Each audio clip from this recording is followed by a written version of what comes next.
다시 한번 인사하겠습니다. 하나님께서 당신의 가정을 축복하십니다. 하나님께서 우리 장로님들의 가정을 기대하시고 축복하실 줄 믿습니다. 네. 우리는 계속해서 지금 3주째 가정예배 세미나, 올해 가정예배를 목표로 하며 말씀을 나누고 있습니다. 오늘 제목이 뭐라고요? 가정예배를? 네. 제가 여기서 가정예배를 드리고 계신 분이라고 손들어 보십시오라고 하면 굉장히 많이 드실 것 같은데요. 네. 2023년 8월 부모 세대로부터 신앙의 영향력을 받은 성도들 중에 만 19세 이상으로 1000명을 대상으로 설문조사를 했습니다. 그 질문 중에 3가지가 가정예배에 대한 것이었는데요. 첫 번째 질문이 이런 겁니다. 한 달 동안 가족과 함께한 신앙활동에서 가정예배를 얼마나 드립니까? 그러니까 한 달 동안이죠. 한 달 동안. 자, 얼마나 드렸을까요? 월 1회 이상 가정예배를 드린 가정이 20%였고요. 그 중에서도 주 1회 이상 가정예배를 드리는 비율은 14%였습니다. 그만큼 많이 드리고 있지는 않습니다. 그만큼 신앙이 있다고 자부하는 부모들도 가정에서는 예배 드리기를 어려워합니다. 실제로 마찬가지입니다. 교회에서 드렸는데 뭘 집에 와서 또 드리냐? 우리는 가족끼리 모일 시간이 없는데 우리는 언제 드려야 되냐? 뭐 이런저런 생각들이 많기 때문이겠죠. 그래서 두 번째 질문을 해봅니다. 여러분 부모의 신앙 수준이 자녀의 신앙 수준과 얼마나 연관성이 있을까요? 한번 이건 또 생각해 볼 수 있겠죠? 내가 부모입니다. 나의 신앙의 수준, 지금 내 자녀의 신앙의 수준 얼마나 연관성이 있다라고 생각합니까? 얼마나 있을까요? 물론 이게 뭐 다 정답일 수는 없죠. 부모님들은 굉장히 열심히 뜨겁게 신앙생활을 하지만 자녀들 같은 경우에 굉장히 냉담할 수도 있습니다. 또 부모님들은 냉담하지만 자녀들은 뜨거울 수 있죠.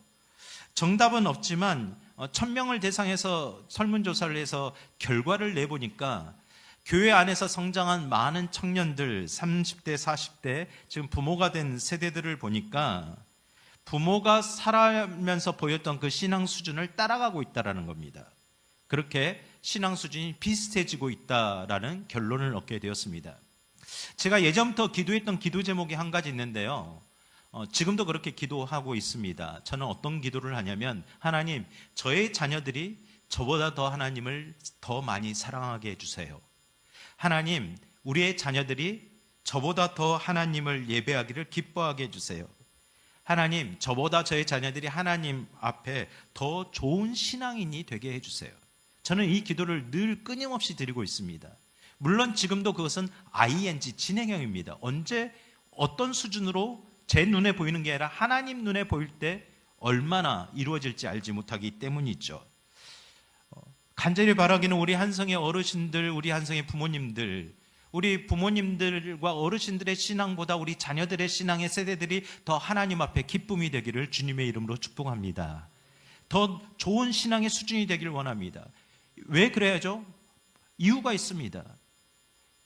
더 나은 신앙인들이 세상으로 다 펼쳐져야겠죠. 정치계, 경제계, 문화계, 교육계 많은 분야에 가서 그 신앙의 영향력들을 발휘해야 우리 사회가, 이 나라가 더 나아지지 않겠습니까? 더 좋은 기독교의 문화를 만들어내지 않겠습니까? 그것이 목표입니다. 세 번째 질문을 이렇게 또 해봅니다. 자녀를 둔 은닥자에게 자녀를 신앙으로 양육하기 위한 노력을 하고 있나요? 라고 질문을 해봅니다. 자, 여러분 자신들에게 한번 질문을 해보겠습니다. 나는 우리 자녀들을 신앙으로 양육하고 있는 노력을 하고 있다. 그러니까 아예 무관심하지 않고 노력하고, 너 오늘 예배 드렸니? 오늘 어떤 말씀을 드렸니? 들었니? 아니면 너 요즘 기도는 하고 있니? 뭐 예를 들어서 간단하게 그런 것이 될 수 있죠. 노력하고 있다. 그런데요, 노력하고 있다라는 것이 59% 정도 됐고요. 노력하지 못한다가 41%였습니다. 둘 중에 한 명은 노력하지 못하고 있다라는 거예요. 뭐 이럴 수 있습니다. 내 신앙 관리하기도 힘든데 내 자녀까지 어떻게 신앙을 이렇게 내가 관리하냐, 알아서 해야지. 여러분 절대 그렇지 않습니다. 특별히요, 설문조사의 결론에 3040 현재 세대들의 신앙 계승이 단절되고 있다라고 위기성을 극심하게 보여주고 있습니다. 언제부턴가 생각해보면 우리 가정에서 찬송소리, 기도소리가 또 성경 읽는 소리가 사라지고 있지 않나라는 생각도 해봅니다. 제가 어렸을 때 집에 들어갈 때 깜짝 놀란 일이 있어요. 그 놀란 일은 뭐냐면 학교에 초등학교 때 가방을 메고 오는데 그때 장면은 지금도 잊혀지지 않은 거예요. 집에를 딱 들어갔는데 방 안에서 막 알지 못하는 소리로 막 통성기도 소리가 막 나는 거예요. 저는 집에서 무슨 이상한 일이 일어난 줄 알고 겁을 덜컥 먹었어요. 한동안 그 자리를 뜨지 못하고 그 기도 소리를 밖에서도 계속 듣고만 있었어요. 그런데 갑자기 저희 어머니가 문을 이렇게 옛날에 여다지 문이죠. 이렇게 딱 열면서 나오시는데 방 안에서 이제 신방 오셨던 권사님들이랑 구역 예배를 드리신 것 같아요. 나오시는데 방언 기도를 하신 거예요. 근데 그걸 저를 처음 듣다 보니까 몰랐던 거예요. 놀랐던 거예요. 그런 기도 소리, 찬송 소리, 성경 읽는 소리, 여러분의 가정에서 그 소리는 지금 얼마나 들려지고 있을까요? 현대인의 삶이 너무 바빠서 저녁에 아침에 일찍 나갔다 저녁에 퇴근하고 들어가면 얼굴 보기도 힘든 시대인지는 알지만, 그럼에도 불구하고 요즘 제가 드라마를 좀 보거든요. 그러면 저희 작은 딸이 와가지고 아빠 요즘 드라마 너무 많이 보는 거 아니야? 본인보다 덜 보긴 하는데 그렇게 이야기 농담 삼아 할 때가 있습니다. 자녀들이 보고 있다라는 거죠. 저희 아이들이 들어오면 저희 아내는 늘 성경책을 보고 있거든요. 늘 또 찬양을 틀어놓습니다. 사랑하는 성도 여러분, 여러분의 가정에서 찬송소리, 기도소리, 말씀 읽는 소리가 들려지고 있습니까? 여러분의 가정의 영적 상태는 점점 더 풍요로워지고 있습니까? 아니면 점점 더 시들어져 가고 있습니까? 어떨까요? 과거부터 가정은 작은 교회라고 했습니다. 초대교회 모든 교회가 가정으로부터 시작되었기 때문이겠죠. 우리나라도 마찬가지입니다. 모든 교회가 가정으로부터 출발했습니다. 우리가 이렇게 좋은 성전을 짓기 전에는 모든 교회가 다 가정이었습니다. 그래서 한국교회가 가정예배를 시작하자라고 외친 거는요, 코로나 시대를 대해서 기폭제가 되었고요. 지금 5년 전부터 많은 교회들이 신앙의 믿음을 계승하자는 이 주제로 가정예배 운동을 지금 활발하게 하고 있습니다. 우리가 늦게 시작한 편이 될 수도 있겠지만 늦게 시작한 것은 없습니다. 지금이라도 시작하면 되죠. 지금 은평구 교회 목사님들하고 가끔 만나면요, 제일 가장 큰 대화의 주제와 고민이 그겁니다. 어떻게 하면 성도들의 가정에서 예배를 드리게 할 수 있을까? 어떻게 하면 성도들이 가정에서 찬송을 부르고 기도를 하고 말씀을 읽는 소리가 예전 한국교회처럼 크게 들려지게 할 수 있을까? 그 이야기를 굉장히 많이 합니다. 여러분의 가정은 어떻습니까? 제임스 알렉산더가 가정예배는 복의 근원입니다 라는 책에서요, 이런 글귀를 썼습니다. 오늘날 가정에서 회복되어야 할 전통적인 유산 중 하나가 바로 가정예배이다. 조상들이 물려준 재산은 다 없어진다 할지라도 우리 후손들이 하나님을 경외하는 가정예배만큼은 포기하지 않게 해야 한다. 사랑하는 성도 여러분, 제가 가정예배를 잘 드리는 기술을 가르쳐 드릴 수는 없습니다. 그러나 이런 정신은 우리 안에 있기를 주님의 이름으로 축복합니다. 아파트 장만해주고 또 통장을 모아서 미래의 자본을 장만해주고 여러 가지 해주는데 평생 애써 왔잖아요. 그런데 이제 우리가 좀 영적인 목표를 가졌으면 좋겠습니다. 하나님을 경외하는 마음, 그것을 가르쳐주는 우리 믿음의 부모님들이 되시기를 주님의 이름으로 축복합니다. 제가 말씀을 준비하면서 그러면 제가 가정예배 세미나를 하겠는데 어떻게 해야 가정예배를 시작할 수 있을까라고 생각하다가 두 가지의 핵심적인 주제를 생각해 보았습니다. 첫 번째는 우리가 가정예배를 다시 시작해야 되는 주된 이유, 첫 번째 함께 읽어보겠습니다. 시작. 가정예배는 가정의 주인은 하나님이심을 인정하게 합니다. 우리 가정의 주인은 누구입니까? 우리의 가정의 주인은 하나님이심을 믿으십니까? 그렇게 고백하십니까? 그런데 왜 우리의 목소리가 더 클까요? 여러분, 질문을 한번 이렇게 해볼 수 있죠. 집집마다 왕이 있습니다. 여러분의 가정의 왕은 누구일까요? 아내일까요? 남편일까요? 자녀일까요? 누굽니까? 있습니다. 꼭 있습니다. 아니면 돈이 될 수도 있겠죠. 그런데 우리가 가정의 주인은 하나님이시다라고 인정을 했으면 우리 가정의 왕은 누가 되어야 되겠죠? 분명히 하나님이 되어야 되겠죠. 그러면 하나님이 왕이시면 하나님의 말씀을 듣고 경청하고 따라야 되는데, 그렇게 해야 왕으로 모시는 건데 그렇게 하고 계시겠죠? 네. 여러분, 오늘 우리가 읽은 여호수아 24장 15절과 16절 말씀 우리 다시 한번 읽어볼까요? 시작. 만일 여호와를 섬기는 것이 너희에게 좋지 않게 보이거든 너희 조상들이 강 저쪽에서 섬기는 신들이든지 또는 너희가 거주하는 땅에 있는 아모리 족속의 신들이든지 너희가 섬길 자를 오늘 택하라. 오직 나와 내 집은 여호와를 섬기겠노라 하니 백성이 대답하여 이르되 우리가 결단코 여호와를 버리고 다른 신을 섬기기를 하지 아니하오리니. 여기 섬기겠다라고 하잖아요. 섬기겠다라는 이 동사는 하나님을 섬기는 특별한 행위를 의미합니다. 그러면 특별한 행위는 뭘까요? 하나님을 경배하고 찬양하는 예배하는 행위겠죠. 하나님을 내가 섬기기 때문에 여러분이 지금 이 자리에 있는 겁니다. 지금 여호수아는 100세가 넘은 나이에 있습니다. 그리고 자기가 이제 곧 있으면 생을 마감할 줄 알았습니다. 그래서 유언적으로 남겨야 될 말이 무엇일까? 그 중에 가장 핵심 중에 핵심은 나와 내 가정은, 내 자손들은 하나님만을 섬기겠다, 하나님을 예배하겠다. 그러니 너희도 그렇게 해라라고 말씀을 전하고 있는 거죠. 그래서 이스라엘 백성들이 아멘, 우리도 그렇게 하겠습니다. 결단코 우리 가정의 주인, 우리 가정의 왕을 다른 존재로, 다른 것으로 섬기지 않겠습니다. 내가 왕 노릇하지 않겠습니다. 이렇게 대답을 한 겁니다.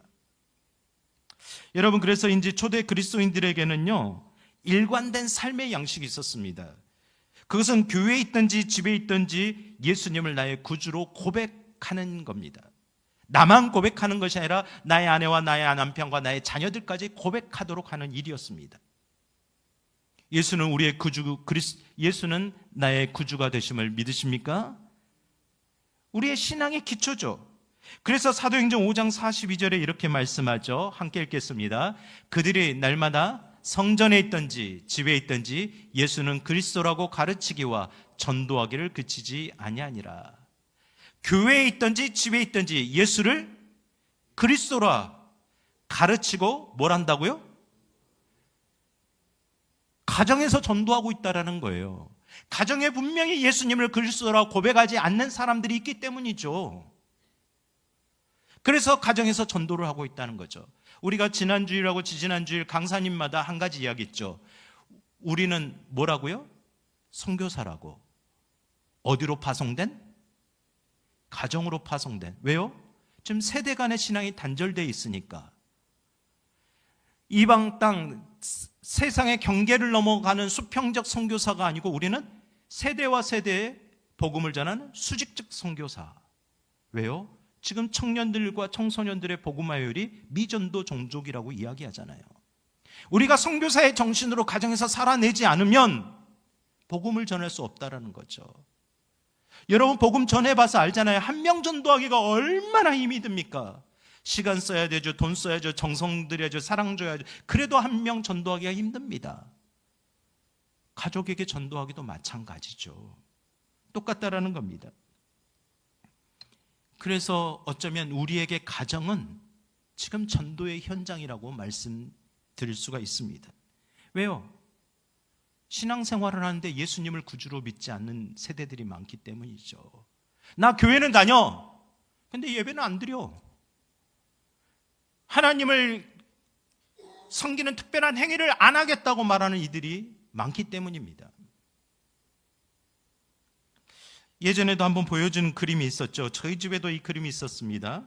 이 그림을 보면 예수님의 얼굴이 보인다라고 하면서 저희 어머니가 밥을 먹을 때마다 예수님 얼굴을 찾아야 돼. 그래야 너 밥을 먹을 수 있어. 이렇게까지 하신 적이 있죠.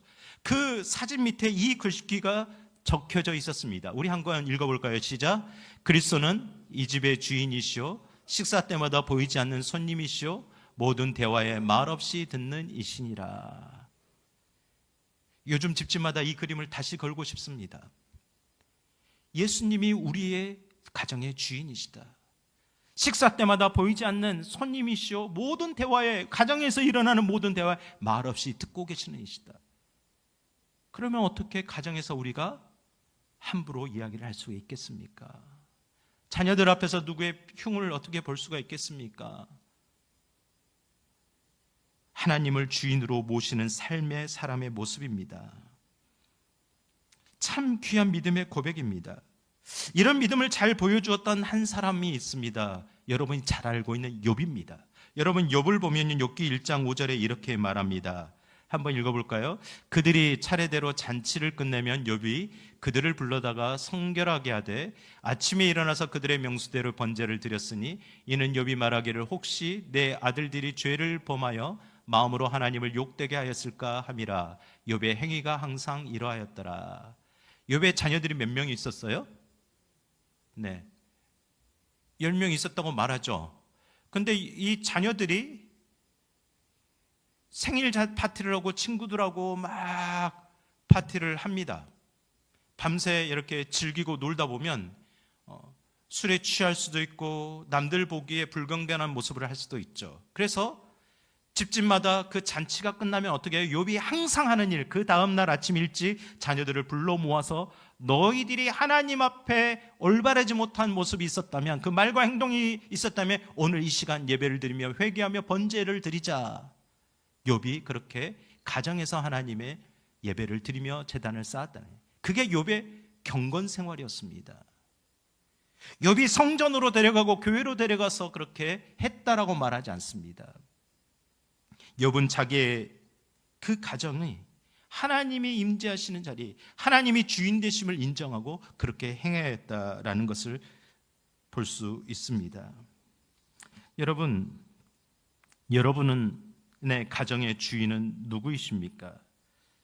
여러분의 가정의 주인을 누구로 모시고 싶습니까? 시편 128편 1절에 이렇게 말씀을 합니다. 여호와를 경외하며 그의 길을 걷는 자마다 복이 있도다. 여호와를 경외하며 그의 길을 걷는 자마다 복이 있도다. 이것이 하나님을 믿는 가정이 어떻게 하는지를 보여주는 말씀입니다. 여호와를 경외하는 것과 그의 길을 걷는 것이 같은 일이다라는 거죠. 그러면 여호와를 경외한다는 말은 무엇일까요? 두렵고 떨리는 마음으로 하나님을 섬긴다라는 뜻이죠. 다른 말로 표현하면 그냥 쉽게 다시 한번 하나님은 나의 창조자시고 하나님은 내 인생의 왕이시다라는 것을 내가 먼저 고백하는 겁니다. 자, 다시 한번 그럼 질문해 볼까요? 우리 이경식 장로님, 가정의 왕이 누구시죠? 최경숙 권사님?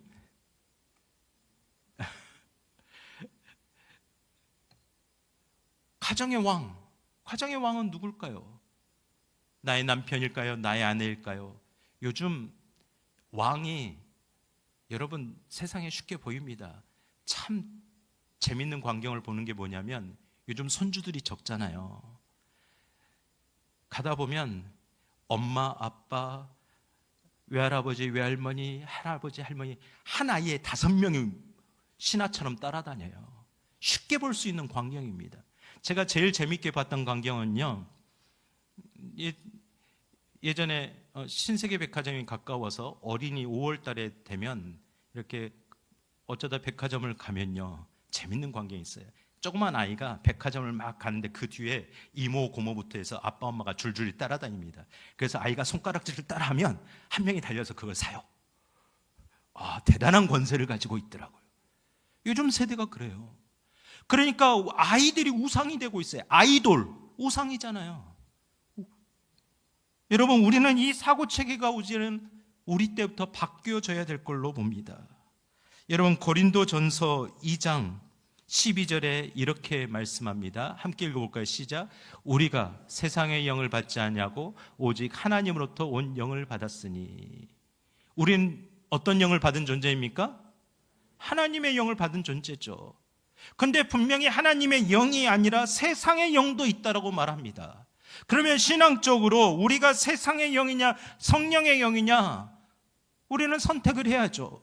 여호수아는 우리는 성령의 영을 받겠다라고 선택했습니다. 그리고 외쳤어요. 너희도 성령을 받으라. 그렇게 하겠다고 했죠. 가정의 왕되심.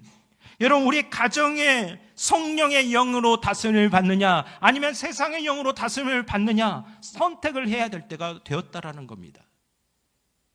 교회에서만 성령 충만하지 마시고 가정에서도 성령 충만하게 되는 우리 한성의 모든 부모님들이 되시기를 주님의 이름으로 축복합니다. 이건 저에게 향한 말이기도 합니다. 물론 어렵죠. 저는 가정에서는 목사가 아니고 한 아이들의 아빠고 또 아내의 남편이잖아요. 근데 가끔 가정에서 저희 아이들이 목사님이 이래도 돼요? 이렇게 요청할 때가 있거든요. 쉽지가 않아요. 아마 우리 장로님들도 그러실 거예요. 장로님 이렇게 하셔도 됩니까? 뭐 권사님에게도 그러겠죠. 자녀들이 권사님 이래도 되셔요? 제가 농담 삼아서 하는 말이 있어요. 집에서 권사님 똑바로 하세요. 저희 집에 권사님들 많거든요. 저희 어머니도 권사, 장모님도 권사, 저희 처형들도 권사, 권사님들이 많아요. 저희 동서형님이 시골에서 지내는데 막 이렇게 대화를 하다가 이제 신앙의 수준의 정도를 넘어가는 대화가 될 때가 있어요. 그리고 뭐 모이면 이렇게 한 잔씩 하려고 그러잖아요. 그럼 제가 절제시키는 말이 딱 한마디예요. 그때 분위기가 좀 깨질 수 있죠. 안수 집사님 그만하시죠. 집사님 잡사는 아니잖아요. 그럼 분위기가 쏴해져요. 그럼 저희 아내가 저를 째려봅니다. 왜 그러냐고. 두라고. 근데 저는 둘 수가 없잖아요. 제가 목사인데.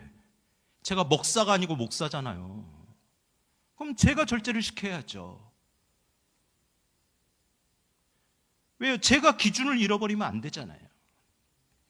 사랑하는 성도 여러분, 여러분의 가정에서부터 어떤 형편에 따라 우리의 신앙이 바뀌고 태도가 바뀌는 것이 아니라 우리 가정의 주인은 하나님이십니다라는 고백이 날마다 고백될 수 있기를 주님의 이름으로 축복합니다. 그 고백이 중심이 될 때, 진짜가 될 때 예배가 될 수 있는 겁니다. 낮 예배처럼 찬송 부르고 대표 기도하고 말씀 전하고 어렵게 생각 안 하셔도 돼요. 그래서 어떤 교회는요 가정 예배를 드릴 때 이렇게 시작한대요. 쉽게 시작해야 돼요. 교동문만 읽으십시오. 그렇게 이야기한대요. 제가 오늘 낮에 알려드렸잖아요. 기도문만 하시면 됩니다. 민수기 6장 24절에서 26절 축복 기도문만 하면 돼요. 제가 그 기도문을 어디서 배울게요? 아버지 학교 가서 배웠어요. 아버지 학교에서 가르쳐 주더라고요. 머리에 손을 얹고 제가 오늘 아침에 예배 드릴 때 똑같이 연습했어요. 그리고 숙제를 했어요. 집에 가서. 여러분 이 한 주간 꼭 하시기 바랍니다. 우리 장로님들 꼭 하실 줄 믿습니다. 하나님이 주신 영적인 권위를 사용하시기 바랍니다. 두 번째, 가정 예배는요 가정에서부터 하나님을 전적으로 의지하는 믿음을 얻게 합니다. 가정에서부터. 사도행전 10장 1절과 2절의 말씀을 한번 읽어볼까요? 시작. 가이사랴에 고넬료가 하는 사람이 있으니 이달랴 부데라 하는 군대의 백부장이라. 그가 경건하여 온 지방과 더불어 하나님을 경외하며 백성을 많이 구제하고 하나님께 항상 기도하더니 아멘. 성경 구절을 보세요. 여러분 로마 군대 백부장인데 희한하게 있어요. 2절에 그가 어떠했다고요? 그거 어떻게 경건했을까요? 그는 지금 복음을 모르는 사람입니다. 근데 그가 경건했다라고 이야기합니다. 경건했다라는 말은 그가 하나님을 경외했다라는 말입니다. 특별히 하나님이 경외하는 행위를 그의 가정에서부터 했다라는 이야기입니다. 그래서 하나님께서 그에게 환상을 보여주시는 겁니다. 저기에 가면 베드로라는 사도가 있는데 청하라, 집으로 청해오라. 베드로에게도 똑같은 환상을 보여주셨죠. 그래서 베드로가 그 집에 가게 되었습니다. 그는 이방이었지만 베드로를 초청하여 예배하는 가운데 그 가정에 성령님이 임재하셨습니다. 그리고 그 가족 모두가 무릎 꿇고 세례를 받았습니다. 마치 오순절날 마가의 다락방에 성령님이 임재한 사건이 그 가정에 임하셨다라는 겁니다. 이것이 하나님을 경외하는 가정의 모습입니다. 성령님이 꼭 교회에서만 임하십니까? 우리 가정에서도 임하시겠죠. 사랑하는 성도 여러분, 가정에서부터 여러분의 기도 소리가 크게 들려지시기를 주님의 이름으로 축복합니다. 바로 그 기도 소리가 들려질 때 하나님의 인도하심을 우리는 그곳에서부터 경험할 수 있습니다. 어떤 집사님이 이렇게 말했어요. 제가 몸이 너무 아파서 누워있는데 자기 남편이 와서 자신의 머리에 손을 얹고 기도를 해줘서 너무 행복했고 너무 감사했다고, 그래서 힘을 얻을 수 있다라고 이렇게 이야기합니다. 어떤 분은 또 저한테 이렇게, 목사님 제가 아들 때문에 너무 감동했어요. 왜 그러셨냐고 물었더니 저희 아들이 오늘 중요한 면접이 있었는데 입사를 하기 위해서 이제 그 면접을 통과해야 되는데 아들이 문 나가면서 엄마 오늘 제가 면접 보는 시간이 몇 시인데요, 그 시간에 꼭 기도해 주셔야 돼요. 왜? 엄마가 기도하면 응답되잖아요. 와, 아들한테 그 이야기를 듣고 나니까 그 어머니가 진짜 신앙생활 제대로 했구나, 내가 정말 제대로 기도 생활했구나라는 그런 마음이, 감격이 들었다는 겁니다. 제가 정말 잘하셨다고 했습니다. 여러분, 수많은 성도들의 이야기들입니다. 가정예배가 가정을 세우는 유일한 요소는 아닙니다. 그럼에도 가장 중요한 요소입니다. 가정에서 함께 예배를 드리고 찬송 소리가 들고 기도 소리가 들고 말씀을 읽는 그런 소리가 들릴 때 하나님이 함께 하심을 믿기 때문입니다. 성령님이 임재하심을 믿기 때문이죠. 여러분, 부모가 가정 예배를 드린다고 해서 부모의 모든 의무를 다하는 것은 아닙니다. 그러나 부모로서 그 해야 될 수많은 의무들 중에 보살피고 양육하고 가르치고 때로는 삶의 본을 보여줘야 되는 그 많은 일들 중에서도 가장 중요한 의무를 행하는 것임을 기억하시기 바랍니다. 저희가 예전에는 아이들이 가정 예배 드릴 시간이 없으니까 학교 가겠잖아요. 제가 새벽 기도 가다 보면 6시 반 되잖아요. 그러면 저희 아내가 다 기상을 시켜놔요. 그리고 학교 갈 준비 교복을 다 입혀놓고 그때 가정 예배를 드렸습니다. 그러니까 크니까 또 이게 또 불가능하더라고요. 애들이 낮과 밤이 바뀌잖아요. 그래서 요즘은 심야로 바꿨습니다. 새벽에는 도저히 애들이 못 일어나더라고요.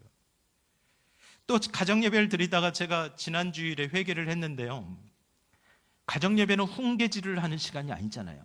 근데 제가 그랬어요. 가끔 찬송을 막 부르는데 저 혼자 막 부르고 있는 것 같아요. 목소리를 내지도 않아요. 하품을 해요. 그러면 제가, 너 하나님을 믿는 딸 맞아? 너 하나님을 진짜 예배하는 거 맞아? 가정예배 분위기가 싸늘해졌던 경험들이 있습니다. 그래서 지난주일 제가 막 회개를 했어요. 내가 정말 잘못했구나. 가정예배가 행복해야 되는데. 사랑하는 성도 여러분, 가정예배를 가정에서 드리는 예배와 기도, 우리 자녀들을 좋은 신앙인으로 양육하는 가장 중요한 의무임을 기억하시기 바랍니다. 그래서 저희는 가정 예배 드릴 때 저 혼자만 기도하지 않습니다. 저희 아내가 기도하고 저희 딸들이 기도하고 그리고 마지막으로 제가 기도할 때가 많습니다. 서로를 위해 기도하도록, 한 문장이라도, 한마디라도 기도하도록 그렇게 합니다.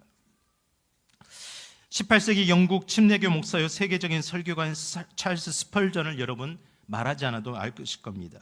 그가 가정에서 기억되는 것, 자신을 무릎에 앉히고 항상 기도했던 어머니를 기억합니다. 그러면서 자신의 책에서 이렇게 이야기합니다. 그리스도인이라고 하면서 어떻게 자기 자녀를 사랑하지 않을 수 있는가? 예수 그리스도를 믿는 성도라고 하면서 어찌 자녀들이 하늘나라의 일에 대해 냉담하고 무관심할 수 있는가? 여호와를 경외함으로 자녀들을 훈련하는 건 부모된 자의 마땅한 의무이다. 우리가 은혜를 베풀 수는 없지만 그 은혜를 베푸실 하나님께 기도하는 건 누구의 일이라고요? 우리의 일이다. 그러면 하나님은 우리의 오랜 간구에 응답하시며 외면치 않으시고 우리 한숨과 간구에 기쁘게 귀 기울여 주실 것이다. 사랑하는 성도 여러분, 여러분이 가정에서 자녀들을 위해 기도할 때 그 기도를 하나님께서 외면하지 않으실 줄 믿으시기를 바랍니다. 기도가 쌓이고 쌓여서 언제 응답될지 모를 수 있습니다. 내가 살아있는 생전에 보이지 못할 수도 있습니다. 그럼에도 불구하고 하나님은 그 기도를 듣고 계심을 믿으시기를 바랍니다.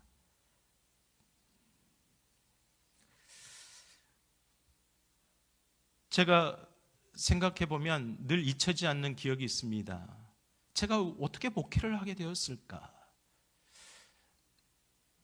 제가 어떻게 목회를 하게 되었을까요? 저희 어머니가 매일 새벽 기도를 갔다 오시면 제 방에 들어오셔가지고요, 저희 머리맡에 손을 얹고 기도하기 시작합니다. 제 기억으로는 한 6살, 5살 어릴 때 기억이 있어요. 그러면요, 늦잠을 잘 수가 없어요. 왜 그럴까요? 어머니가 제 머리맡에서 이렇게 손을 얹고 기도하면 제 얼굴로 뭐가 날라와요?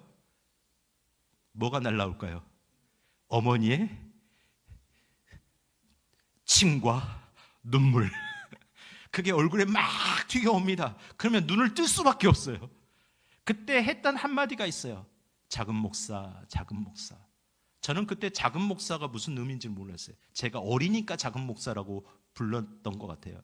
그게 아니었어요. 저희 어머님은 저희 큰형과 저를 목회를 시키길 원해서 큰형은 큰 목사, 저는 작은 목사라고 그렇게 불렀어요.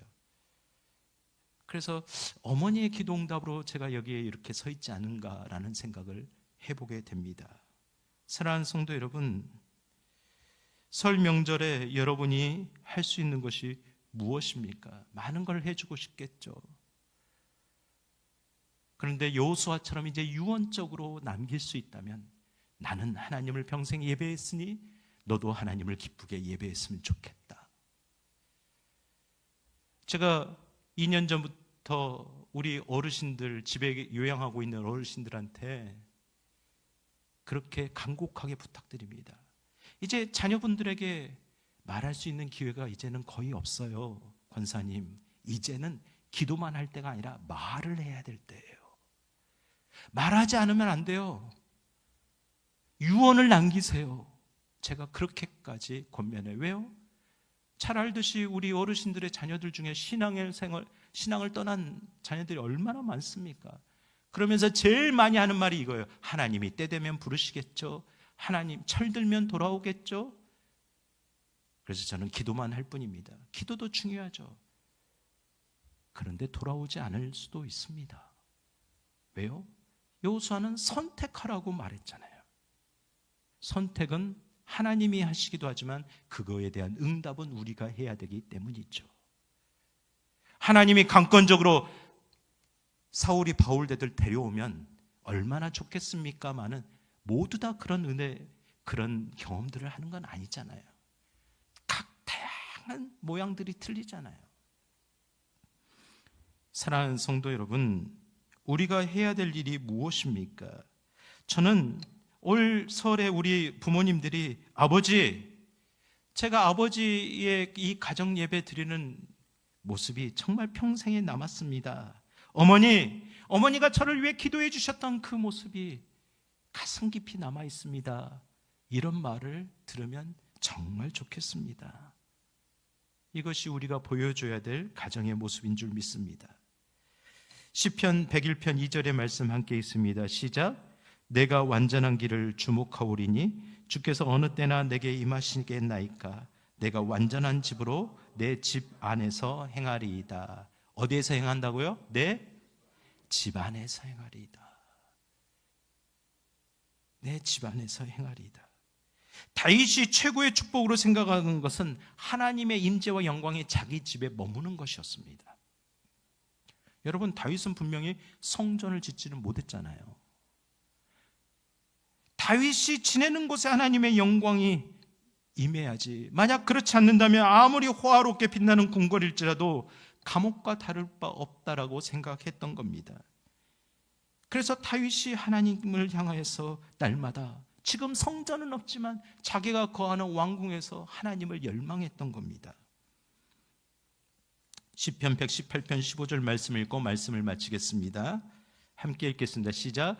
의인들의 장막에는 기쁜 소리, 구원의 소리가 있으며 여호와의 오른손이 권능을 베푸시며. 아멘. 사랑하는 성도 여러분, 우리를 하나님께서 의인 삼아 주셨음을 믿으시죠?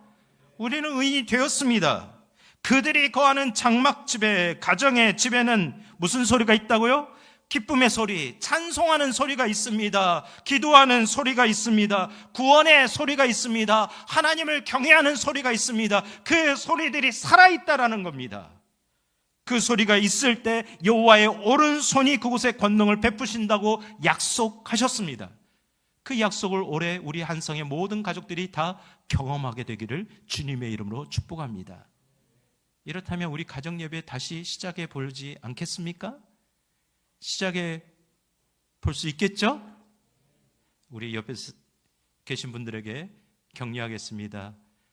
가정예배를 시작해 봅시다. 네. 이미 하신 분들도 있겠죠? 그러나 다시 시작하는 마음으로 우리 가정에 여호와를 경외하는 소리, 찬송하는 소리, 기도하는 소리, 말씀 읽는 소리가 풍성하게 일어나서 우리 믿음이 계승되고 그들이 또 그 믿음을 계승하여서 그것이 우리 교회가 부흥하는 길임을 우리가 생각할 수 있기를 주님의 이름으로 축복합니다. 우리 함께 잠시 합심하여 기도하겠습니다. 하나님, 우리 가정에 하나님께서 세우신 영적 제사장이 접니다. 제가 먼저 우리 가정에서 하나님을 기도하고, 하나님을 경외하고, 하나님을 노래하며, 하나님을 예배하고, 하나님을 향하여 기도하고, 하나님의 말씀을 읽고 듣겠습니다. 나의 가정이 예배의 초소가 되기를 내가 올 한 해 내가 실천해 보겠습니다. 하나님의 놀라운 은혜로 임하여 주시옵소서. 우리 함께 우리 자신 결단하는 마음으로 마음을 모아 함께 기도하겠습니다. 걸어가시고 내려오신 아버지 하나님, 하나님 오늘 이 시간 가정예배 세미나라는 제목으로 말씀을 나눴는데, 하나님 이것이 그냥 세미나고 강의가 아니라 하나님이 실존적으로 우리에게 원하시는 일인 줄 믿습니다. 하나님, 우리의 가정이 하나님을 예배하는 초소가 되길 원합니다. 하나님이 임재하시는 초소가 되길 원합니다. 하나님의 영광이 드러나길 원합니다. 하나님의 놀라운 능력이 펼쳐지는 자리가 되길 원합니다. 우리의 기도 소리가 우리의 가정에서 울려 퍼질 때 하나님께서 응답하시는 놀라운 일들을 경험하길 원합니다.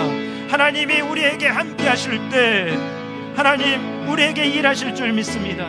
하나님, 그동안 우리가 잃어버렸고 포기했고 중단했던 마음들, 하나님 우리 가정에서부터 내가 기도하겠습니다. 우리 자녀들을 축복하겠습니다. 우리 교회를, 우리 나라와 민족을 축복하겠습니다. 하나님, 우리 가정에서부터 하나님을 경외하는 일을 하겠습니다. 하나님, 우리 가정에서부터 하나님께서 행하시는 일을 목도하겠습니다. 하나님, 내가 하나님의 자녀입니다. 내가 하나님의 의인입니다. 내 집 안에서부터 하나님을 예배하겠사오니, 하나님, 누가 먼저 하기를 기다리는 것이 아니라 내가 하겠사오니, 내가 우리의 가정 안에 있는 그 소리를 들려주게 하옵소서. 하나님의 살아계시는 믿음을 물려주게 하옵소서. 하나님, 나를 통하여 그 은혜가, 그 믿음이 흘러가게 하여 주시옵소서. 나를 축복의 통로로 사용하여 주시옵소서. 나를 세대를 넘나드는 하나님의 놀라운 복음의 통로로 사용하여 주시옵소서. 이 결심을 다시 한번 시작하겠사오니, 주님, 우리 사랑하는 성도들, 사랑 우리의 아버님들, 우리 어머님들, 할아버지, 할머니들, 우리의 자녀들을 축복하여 주시옵소서. 하나님께 진실로 감사드리며 우리를 축복하길 원하시는 예수 그리스도 이름으로 간절히 기도드립니다. 아멘.